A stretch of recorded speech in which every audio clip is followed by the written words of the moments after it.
اللهم وفق إخواننا في باكستان، اللهم اجمع قلوبهم ووحد صفوفهم على كتابك وسنة. کہ اللہ تعالیٰ نے اپنی پوری مخلوقات میں سے ہمیں انسان بنایا جو اشرف المخلوقات ہے، اور انسانوں سے اللہ تبارک و تعالیٰ نے ہمیں مسلمان بنایا، کیونکہ اللہ کے ہاں سچا دین صرف اور صرف اسلام ہے. اور پھر مسلمانوں میں اہل سنت والجماعت بننے کی توفیق عطا فرمائی. جس طرح سارے دینوں میں سچا دین صرف اسلام ہے، اسی طرح مسلمان کہلانے والوں میں نجات پانے والی جماعت کا نام اہل سنت والجماعت ہے. رسول اقدس صلی اللہ تعالی علیہ وسلم نے اس کے بارے میں تاکید فرمائی، علیکم بسنتی، میری سنت کو لازم پکڑنا. فرمایا من راغب سنتی فلیس منی، جو میری سنت سے منہ موڑ گیا وہ میرا کہلانے کا حقدار نہیں. من احب سنتی فقد احبنی، جس نے میری سنت سے پیار کیا اس نے مجھ سے پیار کیا. ومن احبنی کان معی فی الجنہ، اور جس نے مجھ سے پیار کیا وہ میرے ساتھ جنت میں ہوگا. تو آپ نے سنت پر عمل کرنے کی بہت تاکیدیں فرمائی. ایک دن صحابہ کرام رضوان اللہ تعالی اجمعین نے عرض کیا کہ حضرت آپ کی سنت کیا ہے؟ فرمایا میری سنت یہ ہے کہ سینہ کینے سے پاک ہو، سینہ کینے سے پاک ہو. ہمارے مسلک اہل سنت والجماعت میں جہاں اور ہزاروں خوبیاں ہیں، ایک سب سے بڑی خوبی یہ ہے کہ اس مسلک کی بنیاد کسی کینے پر نہیں. آپ ارد گرد نظر دوڑائیں گے، کسی فرقے کی بنیاد ہی یہی ہے کہ اللہ کے نبی پاک کے صحابہ سے کینہ رکھا جائے. کسی کی بنیاد اس بات پر ہے کہ نبی پاک کے اہل بیت سے کینہ ہو. کسی کی بنیاد اسی بات پر ہے کہ فقہاء اسلام کے خلاف کینہ ہو. کسی کی بنیاد اسی بات پر ہے کہ محدثین کے خلاف کینہ ہو. عثمانی کی بنیاد اسی پر ہے کہ اولیاء اللہ کے خلاف کینہ رکھا جائے. کوئی علماء امت کے خلاف کینہ رکھتا ہے. لیکن ایک مسلک اہل سنت والجماعت ہے جو دنیا میں محبت اور پیار کا پیغام دیتا ہے. وہ یہی کہتا ہے، ان کی دعا اور محنت یہی ہے کہ یا اللہ جس طرح ہمارا سینہ صحابہ کرام کی محبت سے پر نور ہے، سب کے سینے کو صحابہ کی محبت سے پر نور کر دیجیے. یا اللہ جس طرح ہمارے دل جو ہے اہل بیت النبی صلی اللہ علیہ وسلم کی محبت سے منور ہے، سب کے دلوں میں آپ کے پیغمبر پاک کی اہل بیت کی محبت پیدا فرما دیجیے. یا اللہ جس طرح فقہاء اور محدثین سے ہمیں محبت ہے، یہ دو جماعتیں ہیں فقہاء اور محدثین جنہوں نے صحابہ کے بعد دین کی خدمت کی ہے. کیا بات ہے؟ کیا بات ہے؟ کیا بات ہے؟ دیکھیے میں نے ایک فکرہ آپ کے سامنے 3 دفعہ بولا ہے. پہلے میرا لہجہ سوالیہ تھا تو سب نے پیچھے دیکھا کہ پتہ نہیں کیا بات ہے ادھر. دوسری دفعہ میں نے صرف لہجہ بدلا ہے، ایک نقطہ بھی کم و بیش نہیں کیا، اور میں نے پورا غصہ اس میں بھر دیا ہے گویا میں کسی کو ڈانٹ رہا ہوں.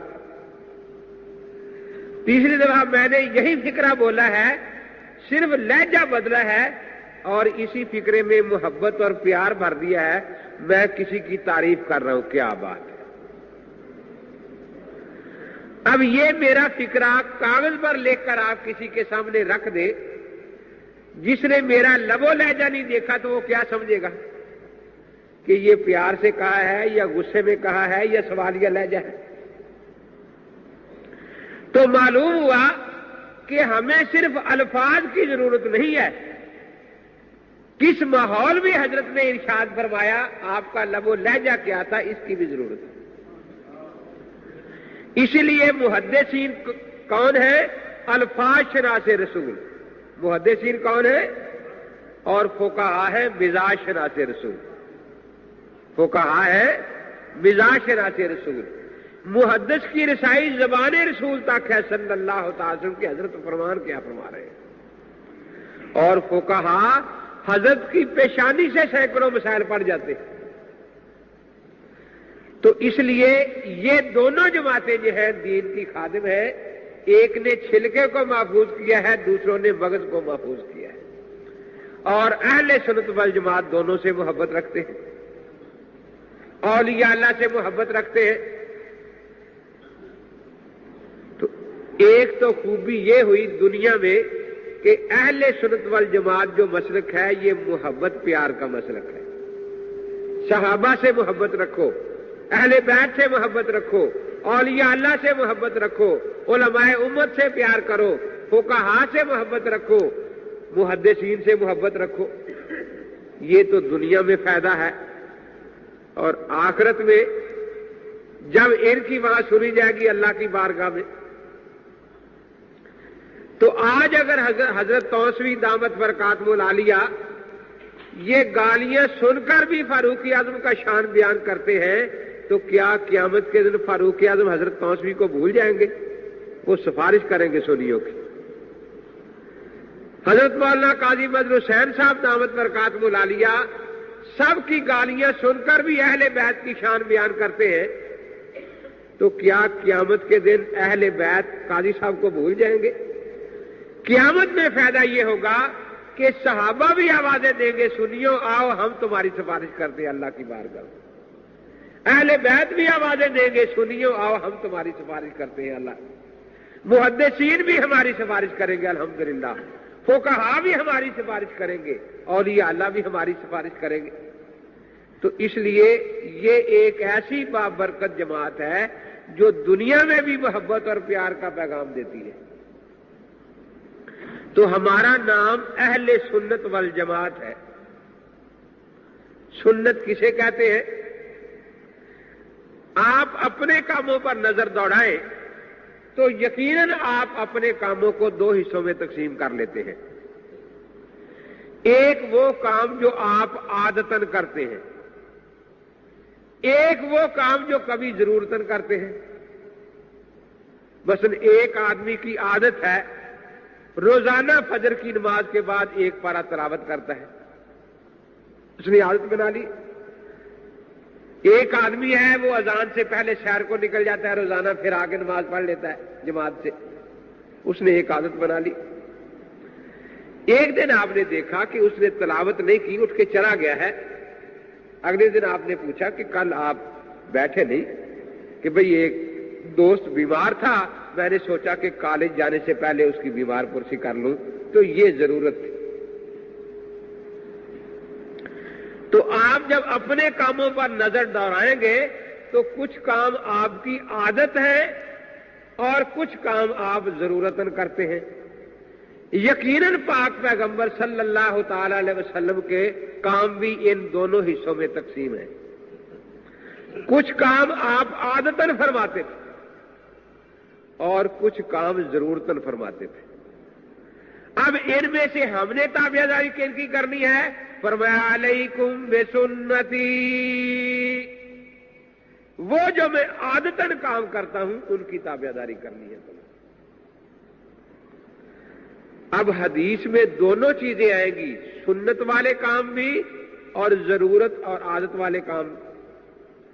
لیکن ایسے کام کے اگر دو چیزیں آ جائیں تو ہمیں حکم کیا ہے؟ علیکم بسنتی، آپ کی عادت کا اتباع کرنا ہے، آپ کی مبارک عادت کو ہم نے بھی اپنی عادت بنانا ہے اور اپنانا ہے۔ ایک دو مثالوں سے سمجھے۔ آپ روزانہ وضو میں کلی کرتے ہیں نا، یہ حضرت پاک کی مبارک عادت تھی، وہ روزانہ وضو میں کلی فرماتے تھے۔ اب یہ عادت امت نے عادت کی انداز میں ہی اپنا لی۔ جہاں بھی وضو کوئی کرتا ہے اس میں کلی کرتا ہے یا نہیں کرتا، اور سنت ہے۔ اگر ایک دن آپ کلی نہ کریں وضو میں تو آپ کا دل یقیناً جھنجھوڑے گا کہ آج ایک سنت کا ثواب ضائع ہو گیا ہے، جھنجھوڑے گا یا نہیں؟ لیکن جن حدیث کی کتابوں میں آپ کے اس مبارک عادت کا تذکرہ ہے کہ آپ وضو میں کلی فرماتے تھے، فقہا نے اس کو سنتوں میں شمار کیا ہے۔ احادیث کی کتابوں میں ایسی بھی ملتی ہے کہ وضو کے بعد آپ نے بیوی سے بوس و کنار فرمایا۔ یہ عادت نہیں تھی، ضرورت تھی، کیونکہ پیغمبر پر مسئلہ سمجھانا بھی ایک ضرورت ہوتی ہے کہ بھی کہاں تک وضو ہے اور کہاں تک وضو ٹوٹ گیا۔ حضرت فاروق اعظم رضی اللہ تعالیٰ عنہ تشریف لائے، سیب ایک ہاتھ میں ہے، رمضان کا مہینہ ہے، روزہ رکھا ہوا ہے، آ کر عرض کیا کہ حضرت اگر روزے کی حالت میں بیوی سے بوس و کنار کر لیا جائے تو روزہ ٹوٹ جاتا ہے یا نہیں؟ حضرت یوں بھی فرما سکتے ٹوٹ جاتا ہے، یوں بھی کہ نہیں ٹوٹتا، لیکن دیکھا کہ صحابی مجتہد ہے، اس کو تو اجتہاد کا انداز سکھانا چاہیے۔ فرمایا ہاتھ میں کیا ہے؟ جی سیب ہے، کہ ذرا مجھے دو۔ سیب لے کر مبارک ہونٹوں پر یوں رکھ لیا۔ اب حضرت عمر سے پوچھا، عمر میرا جو روزہ ٹوٹ گیا ہے؟ کہ حضرت ہونٹوں پر رکھنے سے نہیں ٹوٹے گا، کھانے سے ٹوٹے گا۔ فرمایا پھر جو تو مسئلہ پوچھ رہا ہے وہ سمجھ آ گیا؟ کہ حضرت بالکل سمجھ آ گیا۔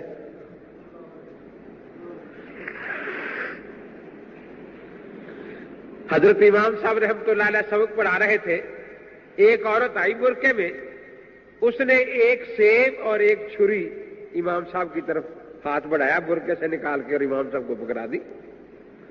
طلباء بڑے خوش ہوئے کہ بھئی بہت ہی نیک عورت ہے، چلو سیب تو لائی، ساتھ چھری بھی لے آئی ہے تاکہ ہمیں تلاش نہ کرنی پڑے، کیونکہ طالب علموں کی سستی تو بڑی مشہور ہوتی ہے نا۔ کہ ہم کھانا کھا رہے تھے، پانی کبھی پاس رکھتے نہیں تھے، استاد صاحب باہر کھڑے تھے تو ایک دوسرے کو گھور رہے تھے کہ آج تیری باری تھی گڑا گھر بھرنے کی۔ وہ کہتا تھا نہیں میں نے کل بھرا تھا۔ استاد صاحب اندر تشریف لے آئے، دیوبند کے فاضل تھے مولانا ضیاء الدین صاحب رحمۃ اللہ علیہ، فرمان لگے تمہاری حالت دیکھ کر تو مجھے بڑا ہی ترس آتا ہے کہ میں گڑا اٹھا کر لے جاؤں، بھر کے لے آؤں، لیکن اس لیے نہیں لے جاتا کہ تمہیں شرم نہیں آئے گی، بلکہ تم سمجھو کہ اچھا یہ تو استاد صاحب کی ڈیوٹی تھی نا، انہوں نے آج تک غلط کوتاہی کی ہے۔ دیکھیں ایک روٹی کھا رہے تھے طالب علم، لقمہ اٹک گیا، اب اس کو کوئی پانی لگ دے، ایک اٹھتا دو مکے مارتا ہے، دوسرا اٹھتا دو مکے مارتا ہے کہ نیچے چلا جا کے، آخر وہ لقمہ بھی غیر مقلدی تھا، اس نے نہیں کچھ سمجھی، تو وہ اٹھا خود اور جا کے اس نے کنویں میں ڈول ڈالا، اور جب کھینچنے لگا بھرا ہوا ڈول تو وہ زور لگا نا، لقمہ نیچے اتر گیا تو ڈول وہیں پھینک کے آ گیا۔ طلباء بڑے خوش ہوئے کہ بڑی نیک عورت ہے، چھری بھی ساتھ لے آئی ہے۔ امام صاحب نے سیب کاٹا اور اس کا اندر کا جو حصہ تھا سیب کا وہ دونوں یوں باہر نکال کے چھری اور سیب عورت کو واپس کر دیا۔ اب شاگرد امام صاحب کو حدیثیں سنا رہے ہیں کہ حضرت حدیث میں آتا ہے کہ ہدیہ قبول کر لینا چاہیے، تو آپ نے تو حدیث کے خلاف عمل کیا ہے، اگر آپ کو ضرورت نہیں تھی ہم جو بیٹھے تھے، اور ہدیے میں سارے شریک ہوتے ہیں تو آپ ہمیں دیتے۔ امام صاحب نے فرمایا کہ خام کا رال ٹمکانے بیٹھ گئے ہو، وہ تو بیچاری مسئلہ پوچھنے آئی تھی، اب یہ حیران کہ مسئلہ کون سا پوچھ کے گئی، وہ نہ اس نے زبان سے پوچھا نہ امام صاحب نے زبان سے بتایا۔ فرمایا کہ سیب کے باہر کئی رنگ ہوتے ہیں، کہیں مٹیالہ ہے، کہیں مہندی کا رنگ ہے، کہیں سبز ہے، کہیں سرخ ہے، کہیں سیاہ ہے۔ عورت جب ناپاک ہوتی ہے تو خون کئی رنگ بدلتا رہتا ہے، وہ یہ مسئلہ پوچھنے آئی تھی کہ کون سا رنگ ناپاکی کا ہے اور کون سا پاکی کا ہے کہ کب نماز شروع کی جائے۔ اگرچہ سیب کے باہر بہت سے رنگ ہوتے ہیں لیکن اس کو کاٹے تو اندر ایک ہی سفید رنگ ہے اور کوئی دوسرا رنگ، تو میں نے کاٹ کر وہ سفید حصہ باہر کی طرف کر کے اس کو دے دیا کہ سوائے سفیدی کے سارے رنگ ہی ناپاکی کے۔ تو خیال قرون تھا نا، اندازہ لاؤ عورت کو بھی خدا نے کیسا دماغ دیا، کس طرح مسئلہ پوچھا، اور امام صاحب نے کس انداز میں مسئلہ سمجھایا۔ تو خیر میں عرض کر رہا تھا کہ وضو کے بعد بیوی سے بوسو کنار کی حدیث آتی ہے، لیکن آپ نے زندگی میں کتنے وضو کیے؟ تو جس طرح ہمیشہ ہر وضو میں کلی کرتے ہیں، کیا ہر وضو کے بعد بیوی سے بوسو کنار بھی کرتے ہیں؟ اور اگر نہیں کرتے تو دل جھنجھوڑتا ہے کہ آج سنت کا ثواب نہیں ملا۔ کیوں؟ آخر وہ بھی حضرت پاک کا عمل ہے، یہ بھی عمل ہے، فرق کیا ہے؟ وہ آپ کی عادت مبارکہ ہے، یہ صرف حدیث ہے۔ ہمیں حکم ہے آپ کی عادت مبارکہ کو اپنانے کا، اس لیے ہم وضو کریں گے، کلی کریں گے اور پھر بھاگیں گے کہ جماعت میں مل جائے۔ اور جو اہل سنت نہیں اہل حدیث ہے وہ وضو کر کے بھاگے گا بیوی کو تلاش کرنے کی، حدیث پر عمل ہو جائے تو وہیں سے پتہ چل جائے گا کہ یہ آدمی اہل سنت ہے اور وہ آدمی اہل حدیث ہے۔ تو سنت ہے آپ کی عادت مبارک کو اپنانا۔ دیکھیے بخاری مسلم میں حدیث موجود ہے کہ حضرت جوتے پہن کر نماز پڑھتے تھے، جوتے اتار کر نماز پڑھنے کی حدیث بخاری مسلم میں بالکل نہیں ہے، یہ ابو داؤد شریف میں ہے۔ لیکن چونکہ یہ حضرت کی عادت مبارک تھی جوتے اتار کر نماز پڑھنا، امت نے اسی عادت کو اپنایا نا، اس لیے جوتے اتار کر نماز پڑھنا یہ آپ کی عادت مبارک اور سنت تھی۔ اب جو ہمارے سامنے حدیثیں دو آئیں، ایک جوتا اتارنے والی اور ایک جوتا پہن کر نماز پڑھنے والی، تو غیر مقلد کہتا ہے کہ چونکہ جوتے والی جو حدیث ہے پہننے والی یہ بخاری مسلم میں ہے، اس لیے ہم تو جوتا پہن کر پڑھیں گے۔ لیکن اہل سنت کہتا ہے کہ حضرت نے فرمایا تھا علیکم بسنتی، میری عادت کو اپنانا، اور آپ کی عادت مبارک ہے جوتا اتار کر نماز پڑھنا۔ اب جو جوتا اتار کر نماز پڑھتا ہے وہ اہل سنت ہے وہ، اور جو جوتے پہن کر نماز پڑھتا ہے وہ اہل حدیث ہے۔ لیکن ایک بات غور سے سنیں، وہ ہے اہل حدیث پکا، لیکن کیا وہ امام ابو حنیفہ کی فقہ کو مٹا رہا ہے؟ نہیں، اللہ کے نبی کی سنت کو مٹا رہا ہے۔ حدیث کے بہانے سے اللہ کے پاک پیغمبر کی سنت کو مٹا رہا ہے۔ حضرت نے فرمایا تھا میری سنت پر کو اپنانا، وہ کہتا ہے میں نے سنت کو نہیں اپنانا، حدیث کو اپنانا ہے۔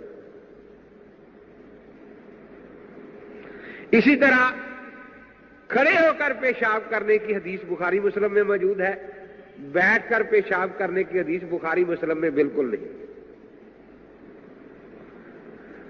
وہ ترمذی اور ابو داؤد میں ہے۔ لیکن بیٹھ کر پیشاب فرمانا حضرت کی مبارک عادت،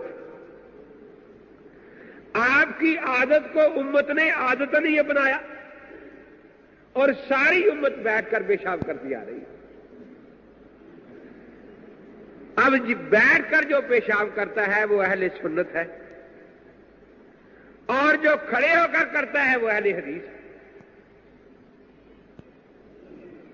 ہم نے یہی کہتے ہیں کہ بھی ہمیں چونکہ ہمارے پاک پیغمبر صلی اللہ علیہ وسلم نے ارشاد فرمایا ہے علیکم بسنتی، میری سنت کو لازم پکڑنا، اس لیے ہمیں تو سنت پر چلنے دو۔